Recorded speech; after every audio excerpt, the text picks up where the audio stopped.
sebelumnya saya mohon maaf Ibu, izin meminta waktu Ibu sebentar untuk berdiskusi terkait pengambilan keputusan dalam norma etika ataupun dilema etika. Seperti yang saya pelajari saat ini dalam pendidikan di Unpad mengenai dilema etika dan keputusan moral ya, di mana dilema etika ini merupakan situasi antara benar dan benar tetapi saling bertentangan. Sementara pendidikan moral merupakan situasi di mana dihadapkan pada hal benar dan salah. Selama Ibu bertugas pendidikan moral, tentunya sudah banyak pengalaman dalam menangani permasalahan yang terjadi di sekolah. Mungkin di sekolah kan pastilah banyak permasalahan yang terjadi. Apakah Ibu pernah dihadapkan pada hal yang dimana dua-duanya merupakan hal yang benar ataupun benar dan salah? Dalam diskusi kali ini saya akan mengajukan beberapa pertanyaan ke Ibu terkait problematika dan moral tersebut. Bagaimana Ibu dapat mengidentifikasi kasus yang merupakan dilema etika atau dari sekolah mungkin sekolah manapun tentu ada permasalahan, yaitu tadi dengan kebenturan kebutuhan moral atau etika atau kebutuhan moral tersebut biasanya berbenturan dengan aturan hukum. Tapi alhamdulillah di sini selama Ibu menjadi kepala sekolah belum pernah menghadapi hal tersebut karena tidak hukum, karena masih kita dalam jika dilema etika merupakan hal yang dua-duanya benar dan saya dalam saya sering menghadapi hal tersebut. Jadi kan saya juga kan masalah kita ya, kalau saya masih di sekolah ini memang banyak permasalahan, tapi alhamdulillah kan untuk bujukan moral itu sudah pernah terjadi. Tapi kalau masalah dilema etika pastilah banyak terjadi, tapi memang Ibu selalu mempertimbangkan atau mengambil keputusan yang terbaik.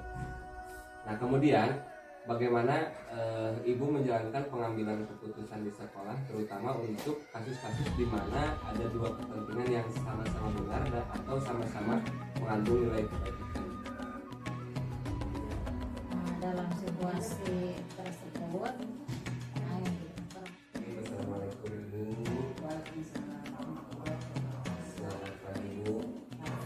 Maaf Bu, sebelumnya saya menyampaikan dulu ke Ibu kabar Ibu bagaimana? Tapi kalau saya ini kebetulan sekarang maaf ya, suaranya juga agak serak soalnya agak kurang dan mungkin bisa hamil. Iya.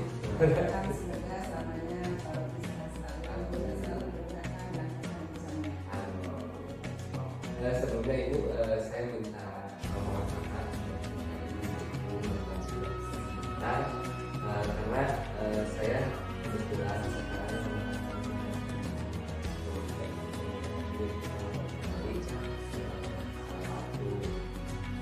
sekolah saya terkait dengan diskusi pengambilan keputusan dalam sebuah dilema etika atau moral. Nah seperti yang saya pelajari saat ini mengenai dilema etika itu adalah merupakan situasi antara benar dan benar, tapi saling bertentangan. Nah sementara kedudukan moral itu situasi di mana ada dihadapkan pada hal benar dan salah. Selama Ibu bertugas, tentunya pasti banyak sekali permasalahan yang terjadi di sekolah ini. Nah, pengalaman-pengalaman terkait dengan permasalahan yang terjadi di sekolah, apakah Ibu pernah dihadapkan pada hal di mana dua-duanya itu merupakan hal yang benar ataupun benar dan salah?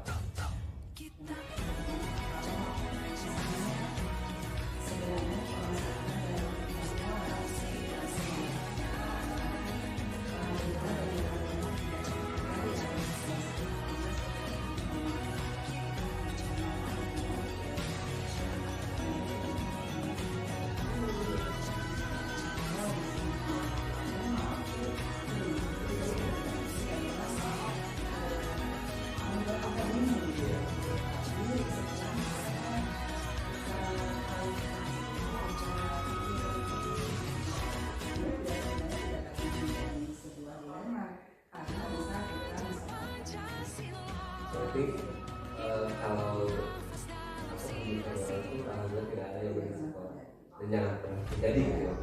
Tapi kalau dilema etika memang sering di sekolah saya juga pastilah sering di setiap sekolah pasti ada permasalahan yang negatif dan ibu tadi bisa mengidentifikasinya dengan baik. Kemudian dalam menjalankan atau mengambil pengambilan keputusan tersebut, terutama dalam kasus-kasus di mana dua keputusan yang sama-sama benar atau sama-sama mengandung nilai kebaikan, apa yang akan ibu jalankan dalam pengambilan keputusan tersebut?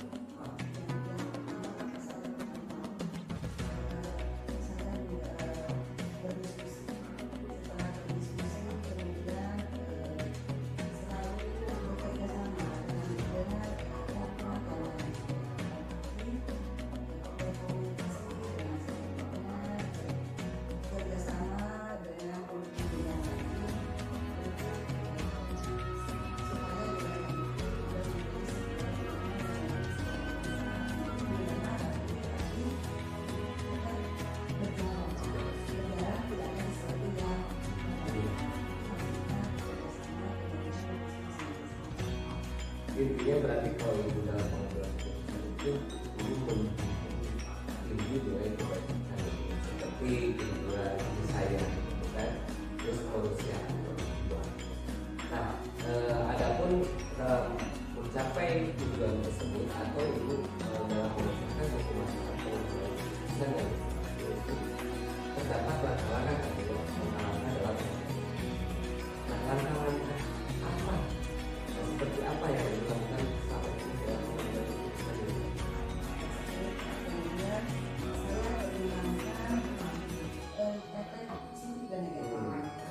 Kemudian kalau misalnya setelah mempertimbangkan dampak positif dan dampak negatifnya, kemudian saya tetap berkolaborasi dengan pihak-pihak yang terkait.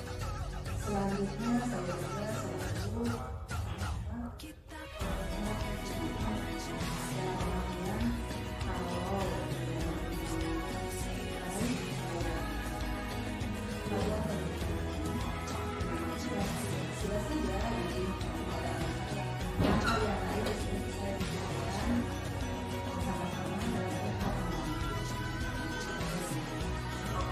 Berarti kalau ibu mendapatkan permasalahan itu, ibu selalu mengidentifikasi bagaimana permasalahan, terus ibu berkolaborasi dan menimbangkan dampak positif dan negatifnya. Terus terakhir ibu merefleksikan apakah memang keputusan itu sudah benar dan atau mungkin kurang benar. Mungkin ibu bisa berkolaborasi lagi dengan pihak-pihak terkait ya, terkait keputusan yang ibu ambil. Nah, bagus sekali ibu ya, apa yang telah ibu lakukan. Nah, dalam pengambilan keputusan dari tadi ibu berbicara tentang hal-hal. Apakah ada hal-hal yang selama ini ibu anggap efektif dalam pengambilan keputusan pada kasus-kasus di dalam kita di sekolah?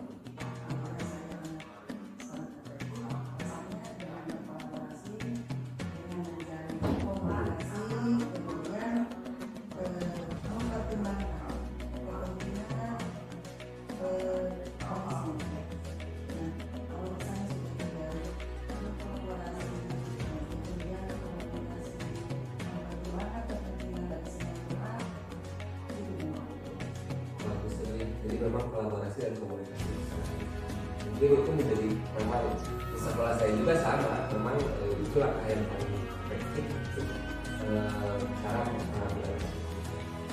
Nah, dari beberapa kasus yang telah ibu alami, hal-hal apa saja yang selama ini merupakan yang menjadi tantangan bagi ibu dalam pengambilan keputusan dalam desa?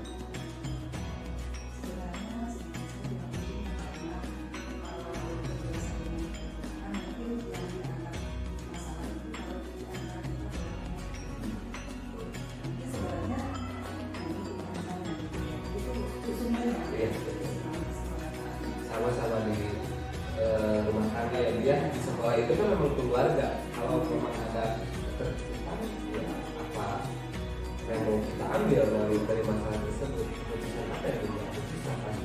Jadi memang keterbukaan itu sangatlah penting.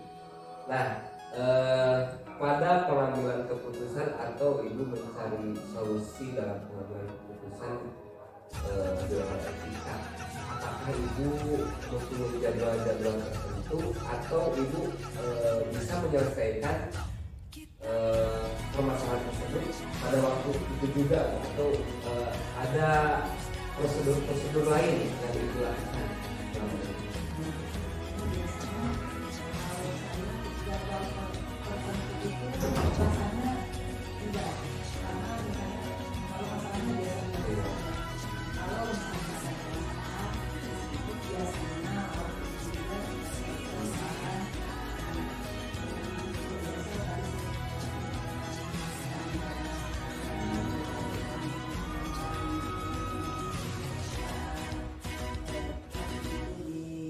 Kita komunikasikan selesai.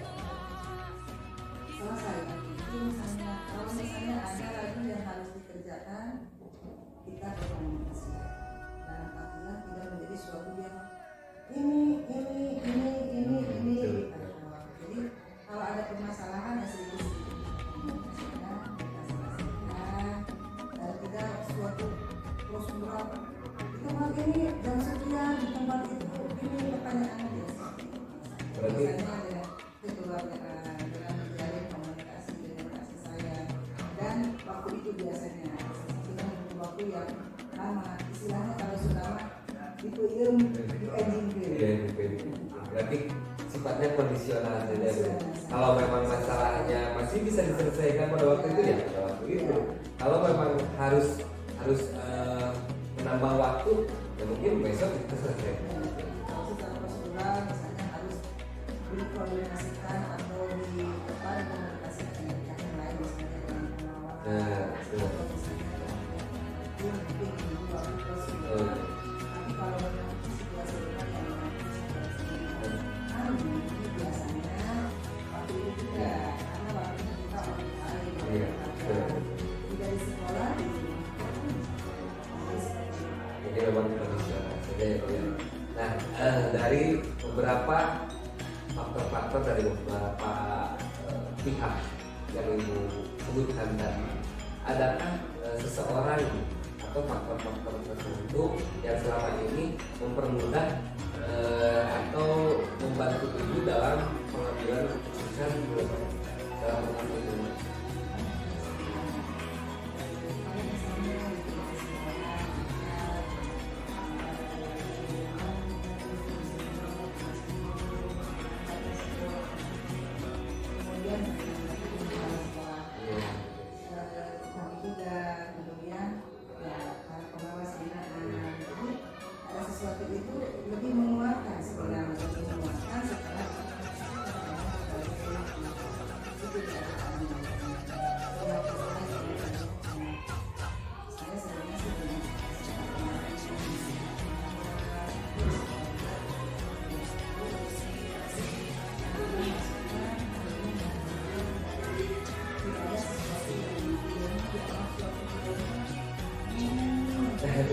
Iya itu. Jadi tambah-tambah masalah ya Pak.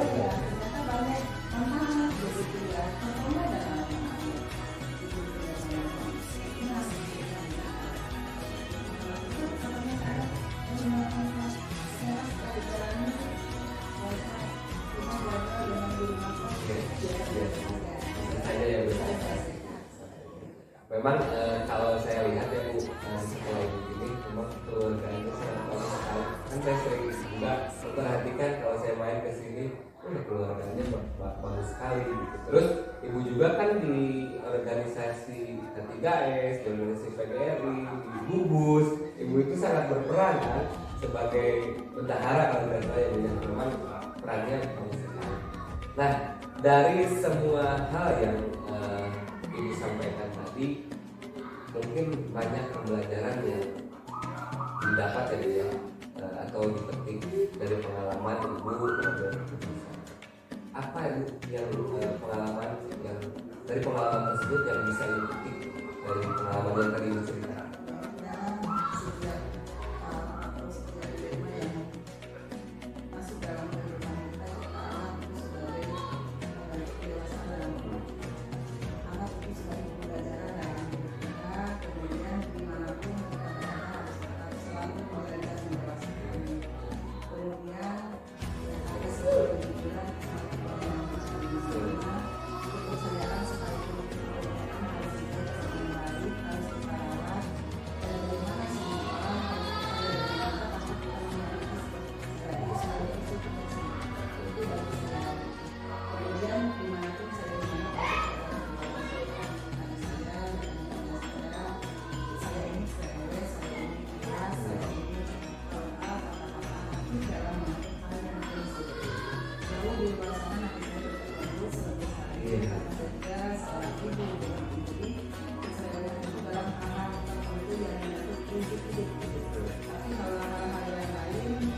banyak sekali yang saya dapatkan terkait wawasan dari pengalaman yang telah ibu hadapi selama ini dalam pengalaman.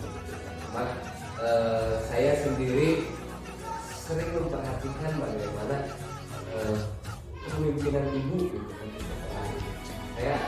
Saya jujur Bu, saya sering memperhatikan ibu bagaimana cara ibu memimpin. Soalnya kan saya sering main di sini gitu. Saya ucapkan terima kasih banyak karena ibu sudah sudah memberikan waktunya kepada saya, telah membantu saya untuk mengerjakan tugas salah satu tugas di pendidikan ibu. Mudah-mudahan apa yang ibu ceritakan ke saya, wawasan yang ibu berikan ke saya itu bisa saya realisasikan, bisa saya tiru gitu, di kehidupan saya nantinya kalau memang ditakdirkan saya menjadi seorang pemimpin. Terima kasih Ibu. Saya sekali lagi mohon maaf karena saya telah mengganggu waktu Ibu, dan saya minta izin juga kalau nanti lagi kalau saya ada tugas untuk harus mewawancari Ibu atau bagaimana, saya mohon izin Ibu bisa bersedia lagi. Dengan saya dengan senang hati saya bisa menerima kedatangan Bapak, selalu doa terbaik buat Bapak, sehat selalu, sukses di CGD-nya, setelah selesai CGD-nya, kemudian bisa memberi perubahan yang positif di sekolah Bapak. Saya tahu Bapak juga seorang guru yang hebat, punya potensi yang banyak, yang mumpuni. Berasa bersyukur banget hari ini sudah bisa saya di sana, sudah mau dari sebelumnya sama-sama saling menjaga. Sukses selalu buat yang terbaik buat kita sama-sama.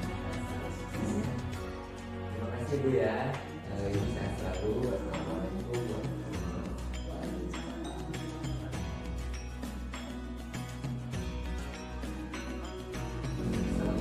warahmatullahi wabarakatuh. Selamat siang Ibu.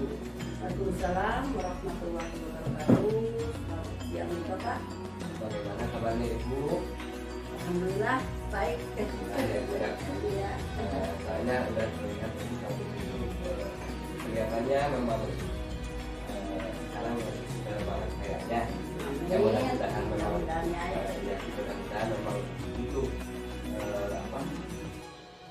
realitasnya berarti Ibu benar-benar sehat dan segar. Amin, amin. Alhamdulillah kalau Ibu kabarnya baik. Mohon maaf Ibu, saya mau sedikit sebentar karena saya kebetulan ada tugas Ibu yang wawancara kepada beberapa kepala sekolah terkait sakit dan apakah Ibu berkenan? Bisa saja boleh. Memang ada apa ya Pak ya? Jadi ini selain saya laki-laki, saya juga saya ingin untuk melakukan pertanyaan. Begitu silakan Pak. Untuk boleh.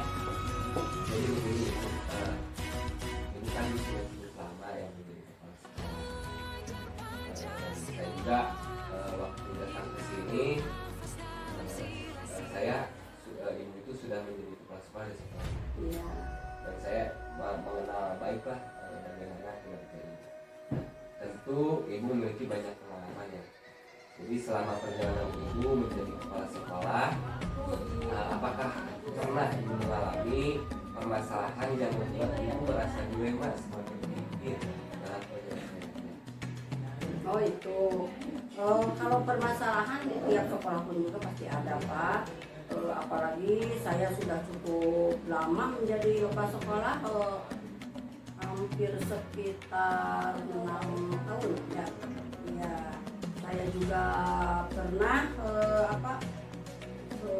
berkali-kali pindah menjadi kepala sekolah ke sekolah lain dan memimpin sekolah yang jaraknya dari mulai yang dekat, yang jauh gitu.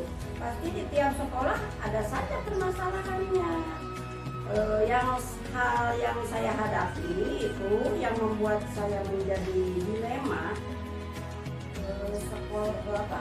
Saya bingung nih permasalahan yang mana yang akan saya ceritakan gitu, karena banyak masalah yang dihadapi saya di tiap sekolah berbeda gitu. Tentu ya Bu ya, kalau kita berpindah-pindah sekolah memang pasti banyak ada permasalahan, baik permasalahan yang kecil atau yang permasalahan yang besar.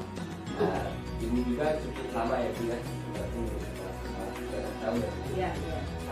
Nah, tadi Ibu bingung untuk menceritakan permasalahan yang mana. Iya. Jadi Ibu cukup ceritakan masalah yang baru-baru ini dialami, ya, dialami saja, dan membuat Ibu merasa dilema karena dua hal yang Ibu hadapi itu sama-sama benar. Iya. Begini ya Pak, permasalahan yang baru-baru ini saya alami adalah ketika pada tahun ajaran baru itu, tahun ajaran baru kemarin, saya itu menerima siswa baru kelas 1 itu hanya 15 siswa di kelas 1 itu. Padahal jumlah guru di sekolah saya itu semuanya ada 12 orang. Sehingga terjadi kelebihan guru pada saat ini. Jadi ada beberapa guru senior yang tidak mendapatkan jam untuk mengajar. Nah, di sisi lain keuangan sekolah juga kondisinya kurang baik, ya, karena jumlah murid yang berkurang drastis. Di sini tentu saya mengutamakan guru yang sudah mendapatkan sertifikasi, namun tidak memungkinkan kalau saya memindahkan atau memberhentikan guru honor tersebut yang tidak memiliki jam mengajar. Ya. Ya. Itu diantaranya. Menurut saya permasalahan itu memang kompleks ya, dilemanya. Jadi dilema etika yang Ibu hadapi saat itu adalah posisi harus memilih atau mempertahankan guru honor yang tidak memiliki jam, namun juga harus bisa memenuhi kebutuhan sekolah dengan keadaan keuangan. Iya, betul. Tentu kalau kita menerima siswa lebih sedikit, mungkin keuangan juga akan sedikit pula ya. Iya, betul. Jadi mungkin dalam keadaan keuangan sekolah yang kurang baik, Iya. karena adanya pengurangan murid di tahun ini, lalu keputusan apa yang Ibu ambil pada saat itu? Keputusan yang saya ambil itu saya berusaha melakukan identifikasi untuk memecahkan masalah tersebut. Selain ini juga saya mempertimbangkan banyak hal, utamanya mempertimbangkan pengabdian mereka yang sudah lama ya Pak mengabdi di sekolah ini. Untuk memutuskan hal ini saya juga meminta pendapat kepada rekan-rekan guru senior, kepada pengawas sekolah ya. Jadi saya tidak bisa mengambil keputusan sendiri. Saya itu minta masukan dari guru senior, dari pengawas binaan, dan saya memutuskan untuk mempertahankan mereka dengan menetapkan guru honor tersebut meskipun tidak mendapatkan jam mengajar sebagai guru, itu sebagai guru mulok atau tenaga administrasi atau operator sekolah gitu Pak. Menurut saya keputusan yang Ibu ambil itu sangat sekali. Jadi begini ya, dari modul yang saya pelajari ada dua jenis dilema. Ya, yang pertama etika yang merupakan dilema di antara kebenaran maupun kebenaran. Namun dan yang kedua adalah etika moral, di mana permasalahan terkait benar lawan salah. Nah, kalau menurut Ibu bagaimana Ibu mengidentifikasi kasus yang muncul seperti yang diceritakan tadi? Bagaimana membedakan antara dilema ini dan biasanya sih saya lihat dulu, identifikasi dulu kasusnya seperti apa ya Pak. Khususnya hubungan dengan ranah kasusnya berhubungan tidak dengan ranah hukum, berarti itu rujukan moral ya Pak. Tetapi jika itu tidak berhubungan dengan ranah hukum, itu adalah berarti dilema etika ya. Apalagi jika dampaknya memang benar di satu sisi dan benar di sisi yang lainnya, jadi sudah bisa dipastikan itu adalah berarti dilema etika gitu Pak. Apa tadi cerita yang Ibu ceritakan dari beberapa kasus dilema etika, terus untuk apa Ibu pertimbangkan dari bagaimana membandingkan dengan dilema kepentingan atau dilema etika dengan mengatur nilai kebajikan. Nah, adakah langkah-langkah atau mungkin strategi seperti apa yang Ibu biasanya lakukan dalam menyelesaikan kasus masalah-masalah dilema etika seperti ini? Untuk menyelesaikan masalah seperti masalah tersebut ya Pak, langkah awalnya itu biasanya saya mengidentifikasi masalah tersebut terlebih dulu. Setelah itu saya konfirmasi atau mengkonfirmasikan masalah tersebut kepada pihak yang bersangkutan. Setelah itu saya mempertimbangkan hasil konfirmasi saya dengan mereka ya. Bila masalahnya cukup kompleks, maka saya akan berdiskusi dulu itu bersama rekan lain di sekolah ya. Setelah itu saya merefleksi masalah tersebut, bagaimana apabila saya ada di posisi seperti ya Pak, hal tersebut apa yang akan saya inginkan dan saya ingin melakukan apa itu Pak. Jadi selain mengidentifikasi, terus Ibu mengkonfirmasi dengan orang yang bersangkutan, Ya. terus Ibu juga pasti merefleksikan kalau kejadian tersebut Menimpa diri kita.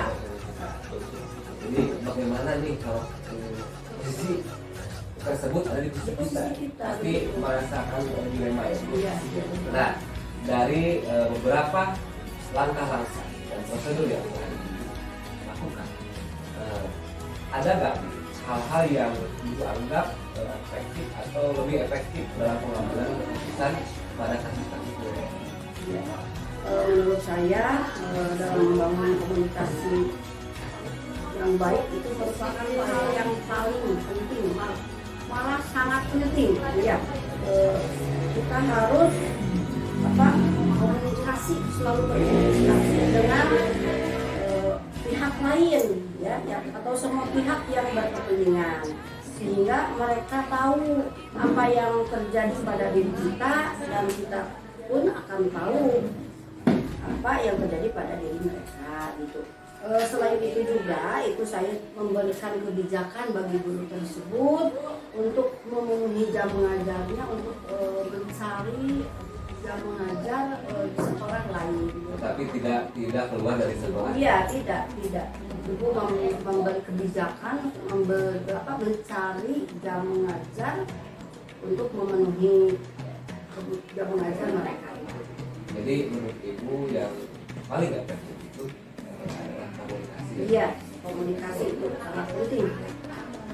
Dari beberapa dari kasus yang telah Ibu alami, terus tadi yang diceritakan dari kasus-kasus tersebut, pastilah ada tantangan-tantangan.